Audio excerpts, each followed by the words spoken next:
Donald Trump నిన్నటి వరకు నాకు నోబెల్ శాంతి బహుమతి రావాలని, 4, 5 యుద్ధాలను ఆపేనని బాహాటంగా ప్రకటనలు చేసిన ఈ అమెరికా అధ్యక్షుడు ఇవాళ ఇజ్రాయెల్‌తో కలిపి ఇరాన్ మీద భీకర దాడులైతే స్టార్ట్ చేశారు. దీని యుద్ధం అనే ముందు మీకు కొన్ని విషయాలు తెలియాలండి. మీరిది గమనించారా? సరిగ్గా 2 రోజుల క్రితం మన ప్రధానమంత్రి మోడీ గారు ఇజ్రాయెల్ నుంచి వెనక్కొచ్చారు. ఈ ఇజ్రాయెల్ విజిట్‌లో ఈ యుద్ధం గురించి ప్రస్తావన రాకుండా ఉంటుందా? ఇదేమి ఎటువంటి ప్లాను లేకుండా సడెన్‌గా ఇవాల్టి ఉదయానికి ఉదయాన్నే ప్రారంభించిన దాడులైతే కాదు. ఎక్కడో యుద్ధం జరుగుతుంది. ఇక్కడ మనకేంటి అనుకోవద్దండి. మన ఇండియా చాలా ఇబ్బందులు పడడానికి రెడీ అవుతుంది. ఎందుకంటే మన ఇండియాకి ఆయువు పట్టైన క్రూడ్ మనం ఇంపోర్ట్ చేసుకుంటామండి. ఈ ఇంపోర్ట్స్ అన్ని కూడా ఇరాన్ మీదుగా హుర్ముజ్ అనే ప్రాంతం నుంచి రావాలి. ఇప్పుడు ఇరాన్ లో ఎటువంటి ఉద్రిక్తతలున్నా ఆయిల్ విషయంలో మనం చాలా ఇబ్బందులు పడతాం. అసలు అమెరికా లేదు ట్రంప్ నిన్నటి వరకు యుద్ధం చేయడానికి మాకు కూడా ఇష్టం లేదన్నట్టు మాట్లాడుతూ ఇవాళ ఒక్కసారిగా ఎందుకు బాంబులు వేశారు? ఆఫ్ఘనిస్తాన్ కి పాకిస్తాన్ కి యుద్ధం అవుతుంటే ట్రంప్ గారు పాకిస్తాన్ కి సాయం చేయబోమని లేదు యుద్ధంలో ప్రత్యక్షంగా పాల్గొమన్న మనిషి ఇప్పుడు ఇజ్రాయెల్ విషయంలో ఎందుకంత చొరవ చూపిస్తున్నారు? ఇజ్రాయెల్ యుద్ధం స్టార్ట్ చేయడానికి ప్రతిపాదన చేస్తే అమెరికా ఎందుకు మద్దతు ఇస్తుంది? ఇప్పుడు దీనికి ఇరాన్ సమాధానంగా ఆల్రెడీ దాడులు స్టార్ట్ చేసిందండి. ఇక్కడ మీకు ప్రధానంగా తెలియాల్సిన 3 అంశాలు ఉన్నాయి. అసలు ఇజ్రాయెల్ ఫస్ట్ దాడిని ఎందుకు స్టార్ట్ చేసింది అంటే, ఇజ్రాయెల్ ఇచ్చిన స్టేట్మెంట్ ప్రియంటివ్ స్ట్రైక్స్ మీద చేశాము అని చెప్తున్నారు. ఇరాన్ లో టెహ్రాన్ అంతా కూడా మనకి బాంబు దాడులు అయితే వినిపించాయండి. ఇక్కడ ఇజ్రాయెల్ చెప్తున్న కారణం ఏంటి? శత్రు దేశమైన ఇరాన్ నుంచి మాకు ముప్పు పొంచి ఉందని చెప్పి వీళ్ళు క్లియర్ గా చెప్తూ, Iran supreme leader Khamenei, Iran అధ్యక్షుడు మసౌద్ పెజెక్షియాన్, అలాగే ఇరాన్ తాలూకా ప్రధాన నిఘా కార్యాలయం సహా ఇలాగ మొత్తం 30 టార్గెట్ల మీద ఇజ్రాయెల్ దాడి చేసిందండి. దీనికి అమెరికా క్లియర్ గా ప్రత్యక్షంగా సపోర్ట్ చేస్తుంది. దీనికి అమెరికా దగ్గర నుంచి క్లియర్ స్టేట్మెంట్స్ కూడా వచ్చాయి. అండ్ ఈ దాడులు జరిగిన తర్వాత ట్రంప్ గారు మా మాట వినకపోతే ఇరాన్ ని కంప్లీట్ గా నాశనం చేస్తామనేలాగా స్టేట్మెంట్లు కూడా ఇవ్వడం జరిగిందండి. కాకపోతే ఇక్కడ ఎటువంటి స్టేట్మెంట్స్ వస్తాయనేది మనం గమనించాలి. మీకు గుర్తుందా అండి, మనం పాకిస్తాన్ పై ఆపరేషన్ సింధూర్ స్టార్ట్ చేసినప్పుడు ఒక స్టేట్మెంట్ అయితే ఇచ్చామండి. ఇది యుద్ధం కాదు, కేవలం టెర్రరిస్ట్ కార్యకలాపాలు జరుగుతున్న ప్రాంతాల మీద కొన్ని స్థావరాల మీద సెలెక్టెడ్ టార్గెట్ చేశామని మాత్రమే చెప్పారు. యుద్ధం కింద ప్రకటించలేదండి. ఇక్కడ కూడా అమెరికా గాని ఇజ్రాయెల్ గాని ఇంతవరకు ఇరాన్ అంతటిని లక్ష్యంగా చేసుకుని దాడులు చేయట్లేదు. ఇక్కడ మనందరికీ తెలియాల్సిన విషయం ఏంటి అంటే, అమెరికా గాని ఇజ్రాయెల్ గాని ఇరాన్ మీద ఎందుకు దాడి చేస్తుంది అంటే, ఇప్పటికే అమెరికా చాలా సార్లు చెప్పి చూసిందండి. పీస్ టాక్స్ లో చాలా క్లియర్ గా సైన్ చేయమని చెప్పింది. ఈ పీస్ టాక్స్ లో ఏముంది అంటే, ఇరాన్ ఎన్నిసార్లు హెచ్చరించినా అణు కార్యకలాపాలు జరుపుతోందని, లేదు అంటే అణుబాంబులు తయారు చేయడానికి యురేనియం ని శుద్ధి చేస్తోందని, అలాగే బ్యాలిస్టిక్ మిసైల్స్ తయారు చేస్తోందని, ఇవన్నీ కూడా అటు అమెరికాకు గానీ ఇటు ఇజ్రాయెల్ గానీ ప్రాణముప్పు తెచ్చేలాగా ఉందని చెప్పి మాట్లాడుతున్నారండి. సో ఇప్పుడు జరుగుతున్న ఈ పీస్ టాక్స్ లో అమెరికా దాడి చేయకుండా ఉండాలంటే ఇరాన్ పూర్తిగా వాళ్ళ దగ్గర ఉన్న యురేనియం అంతా కూడా ఇచ్చేయాలని, ఫర్దర్ గా ఎటువంటి బ్యాలిస్టిక్స్ తయారు చేయకూడదని క్లియర్ కట్ గా మెన్షన్ చేసిందండి. దానికి ఇరాన్ ససేమిరా ఒప్పుకోవట్లేదు. కానీ ఇక్కడ మీరు గమనించారో లేదో, ఒమన్ తాలూకా ఫినాన్స్ మినిస్టర్ పీస్ అనేది విత్ ఇన్ రీచ్ లోనే ఉందని, ఇరాన్ ఫర్దర్ గా న్యూక్లియర్ మెటీరియల్స్ ని స్టాక్ పైల్ చేయదని చెప్పి ఒప్పుకోవడానికి రెడీగా ఉందని స్టేట్మెంట్ ఇచ్చారు. ఈ స్టేట్మెంట్ వచ్చినా కూడా మనకి దాడి ఎందుకు జరిగింది? ఇక్కడే అందరికి అనుమానాలు అయితే వస్తున్నాయండి. ఇదే టైంలో డొనాల్డ్ ట్రంప్ చేస్తున్న కామెంట్స్ విన్నారా అండి?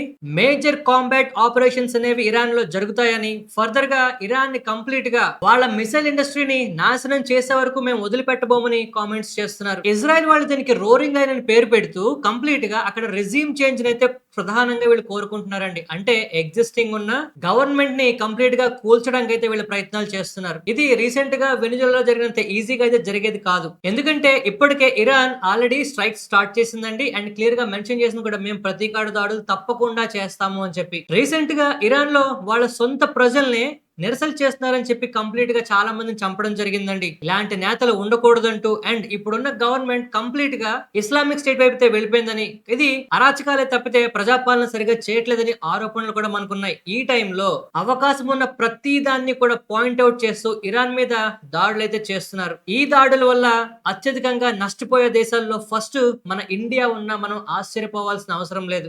ఎందుకంటే ఇరాన్ మీదుగా హుర్ముజ్ అనే ప్రాంతం నుంచి మనకి ఆయిల్ అనేది ఇంపోర్ట్ అవుతుందండి. మనకే కాదు, ప్రపంచవ్యాప్తంగా 20% 25% వరకు సప్లై ఇప్పుడు డిస్టర్బ్ అవబోతుంది. దీనివల్ల ప్రపంచవ్యాప్తంగా కూడా ఇన్ఫ్లేషన్ పెరిగినా ఆశ్చర్యపోవాల్సిన అవసరం లేదు. ఒక స్టాక్ మార్కెట్ లో ఇన్వెస్టర్ అవ్వచ్చు, లేదు సాధారణ పౌరుడుగా ఎవరికైనా సరే ఈ విషయం కాస్త ఇబ్బంది పెట్టేదే. ఎస్పెషల్లీ స్టాక్ మార్కెట్ లో ఉన్న వాళ్ళకైతే సోమవారం నెక్స్ట్ ఏం జరగబోతుంది అనేది గుండెల్లో రైళ్లు పరిగెడుతున్నాయి. ఇప్పుడు క్రూడ్ ఆయిల్ ప్రైసెస్ కంపల్సరిగా పర్ బ్యారెల్ $75 దాటిపోయే అవకాశం కనిపిస్తోంది. అది అక్కడతో ఆగకపోతే ఇన్ఫ్లేషన్ చాలా ఎక్కువ అవుతుందండి. అంతేకాదు, ఈ టైంలో ఒపెక్ దేశాలు ఖచ్చితంగా ప్రొడక్షన్ తగ్గించి మరి కాస్త డిమాండ్ పెంచడానికి అవకాశం ఉంటుంది. ఈ టైంలో ప్రైసెస్ కంపల్సరీగా పెరుగుతాయి. అండ్ ఇప్పుడు అమెరికా దగ్గర నుంచి గాని, ఇజ్రాయెల్ దగ్గర నుంచి గాని వస్తున్న స్టేట్మెంట్స్ చూడండి. మేము దాడి కంప్లీట్ చేసి మా పని అయిపోయిన తర్వాత ఇరాన్ ప్రజలకి ఏం చెప్తున్నారో తెలుసా? గవర్నమెంట్‌ని క్లియర్‌గా మీరు టేక్ ఓవర్ చేసుకోండి. ఇదే మీకు మంచి టైం. ఇంతకన్నా అవకాశం మీకు రాదు అంటూ ప్రజల్ని కూడా రెచ్చగొడుతున్నారు. అంటే ఇది క్లియర్‌గా ఫర్దర్‌గా ఎస్కలేట్ అయ్యే న్యూసే. కాకపోతే ఏంటంటే ఇది అదృష్టమో, యాదృచ్చికమో తెలీదు. రీసెంట్‌గా జరుగుతున్న ప్రతి పరిణామం కూడా వీకెండ్‌లో శని, ఆదివారాల్లో జరుగుతుందండి. అంటే శని, ఆదివారాల్లో కంప్లీట్ ఉధృతులున్నా సోమవారం నాడు మార్కెట్‌లు ఓపెన్ అయ్యే టైంకి కంప్లీట్‌గా దాన్ని కూల్ చేయడానికి ప్రయత్నం చేస్తున్నారా? దీని మీద మీ ఒపీనియన్ ఏంటో చెప్పండి. సో ఇప్పుడున్న ఈ అనిశ్చితుల కారణంగా బంగారం, వెండి రెక్కలొస్తాయండి ఇంకా. వీటిని చాలా స్పీడ్‌గా పెరుగుతాయి. పట్టుకోవడానికి చాలా మంది ప్రయత్నాలు చేస్తుంటారు. ఒక్కటి గుర్తుపెట్టుకోండి. మీరు చూస్తున్న అవకాశం కరెక్టే. కానీ ఆ అవకాశం ఉన్న పరిస్థితి మీ తలను తీసేలాంటి పరిస్థితులు తెచ్చుకోవద్దు. అందరూ కూడా స్టాప్ లాసెస్‌తో ఉండండి బంగారం, వెండి విషయంలో. ఇవి పెరిగినట్టే పెరిగి మళ్ళీ కూల్ ఆఫ్ అవ్వడానికి చాలా ఛాన్స్ ఉంటుందండి. ఎవరైతే బంగారం, వెండిలో లాంగ్ టర్మ్ ఇన్వెస్ట్‌మెంట్స్ చేసుకుంటున్నారో వాళ్ళకి పెద్దగా ప్రాబ్లమ్స్ ఉండకపోవచ్చు గానీ కంపల్సరీగా ఇబ్బందనేది షార్ట్ టర్మ్‌లో తలెత్తుతుంది. ఈ వాలటాలిటీని సాధారణ ప్రజలు తట్టుకోలేరు. కొంచెం జాగ్రత్తగా ఉండండి. సో ఇప్పుడు ఇరాన్ ఏం చేస్తుందండి? అమెరికా తాలూకా స్థావరాల మీద ఇరాన్ చుట్టుపక్కల ఉన్న అమెరికా తాలూకా ఎయిర్ బేసెస్ మీద వాటి మీద దాడులు చేయడం స్టార్ట్ చేస్తోంది. ఇది అమెరికా అయితే చూస్తూ ఊరుకోదు. ఈ దాడులు కంపల్సరీగా పెరగడానికే మాక్సిమం అవకాశాలుంటాయండి. నెక్స్ట్ 3, 4 రోజుల పాటు కంప్లీట్‌గా మార్కెట్ నిండా మనం వార్ న్యూస్ చదువుతామండి. ఇంకందులో డౌట్ లేదు. దీనివల్ల నెక్స్ట్ మార్కెట్‌లు ఎంతవరకు పడిపోతాయనేది మనకొక అవకాశం అంచనా తెలియాలి. నిఫ్టీ ఇప్పటికే మనకి కాస్త శుక్రవారం నాడు ఆల్‌మోస్ట్ 1.25% పడి కాస్త అలజడి సృష్టించిందండి. చాలా మందేంటంటే 3 గంటలకి న్యూస్ ఏమన్నా బయటకొచ్చిందా? అసలెందుకు పడిపోయిందంటున్నారు. ఇప్పుడు చూడండి సోమవారం నాడు మార్కెట్‌లు ఎలా ఉన్నా శుక్రవారం నాడు మార్కెట్‌లు ఇందుకే పడిపోయాయని చెప్పడానికి మార్కెట్ క్లోజ్ అయ్యి సాయంత్రం 5, 6 అయినా కూడా ఎటువంటి అప్‌డేట్ లేదండి. ఎక్సెప్ట్ కొన్ని అనిశ్చితులు లేదు అంటే ఎంఎస్‌సిఐ తాలూకా రిజిక్. ఇంతకన్నా న్యూస్ లేదు. ఎవరైనా క్లెయిమ్ చేస్తే చూసారా ఇప్పుడు పడిపోయింది అని చెప్పడం కాదండి. మనం అర్థం చేసుకోవాల్సిందేంటంటే నెక్స్ట్ ఏం జరగబోతుంది మార్కెట్‌లో మినిమమ్ 3-4% ఆర్ మాక్సిమం 5-6% కరెక్షన్ ఈజీగా చూడడానికి అవకాశం ఉంది. ఈ టైంలో లాంగ్ టర్మ్‌కి ఇన్వెస్ట్‌మెంట్స్ ప్లాన్ చేసుకోండి గానీ, షార్ట్ టర్మ్‌లో పానిక్ సెల్లింగ్ మాత్రం చేయొద్దండి.